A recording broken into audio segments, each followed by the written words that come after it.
LPG subsidy തുക അക്കൗണ്ടിൽ എത്തിയിട്ടുണ്ടോ എന്ന് പരിശോധിക്കാൻ ചെന്ന ഒരു സാധാരണക്കാരായ വീട്ടമ്മ.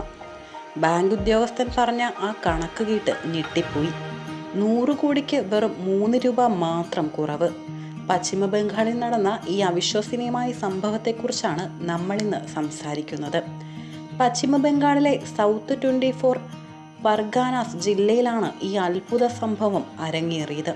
36-കാരിയായ കാശ്മീര ഷെയ്ഖ് എന്ന സ്ത്രീയാണ് അക്കൗണ്ടിലെത്തിയ വൻതുക കണ്ട് അമ്പരന്നത്. തൻ്റെ LPG സബ്സിഡി അക്കൗണ്ടിൽ വന്നിട്ടുണ്ടോ എന്ന് പരിശോധിക്കാനാണ് അവർ പഞ്ചാബ് നാഷണൽ ബാങ്കിൻ്റെ സന്ദർശിച്ചത്. എന്നാൽ അക്കൗണ്ട് പരിശോധിച്ച ബാങ്ക് ഉദ്യോഗസ്ഥൻ കാശ്മീരയെ അറിയിച്ചത് ഞെട്ടിക്കുന്ന ഒരു വിവരമായിരുന്നു. അവരുടെ അക്കൗണ്ടിൽ 100 കോടിക്ക് വെറും 3 രൂപ മാത്രം കുറവ്.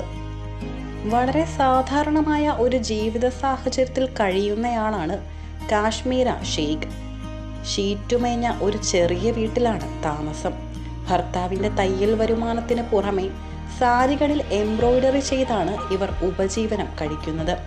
ഇത്രയും വലിയൊരു തുക എങ്ങനെ തങ്ങളുടെ അക്കൗണ്ടിൽ എത്തിയെന്നറിയാതെ അവർ ആശങ്കയിലായി.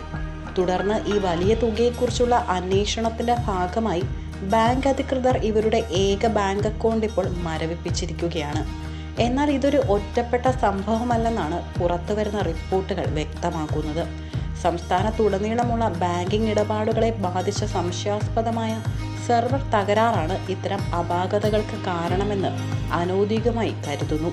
മറ്റൊരു സംഭവത്തിൽ കൊൽക്കത്തയിൽ ക്ലൗഡ് കിച്ചൺ നടത്തുന്ന നൂപുർ ഗുപ്തയുടെ അക്കൗണ്ടിൽ 47 കോടി രൂപയുടെ അവിശ്വസനീയമായ നിക്ഷേപം കണ്ടെത്തിയിരുന്നു. കഴിഞ്ഞ വെള്ളിയാഴ്ച ഈ ഇടപാട് റിപ്പോർട്ട് ചെയ്തതിനെ തുടർന്ന് പോലീസും ബാങ്കും ആദായനികുതി വകുപ്പും ഉൾപ്പെടുന്ന സംയുക്ത അന്വേഷണം പുരോഗമിക്കുകയാണ്. വിഷയം ഗൗരവമായി പരിശോധിച്ചു വരികയാണെന്നാണ് PNB അധികൃതർ അറിയിച്ചിരിക്കുന്നത്.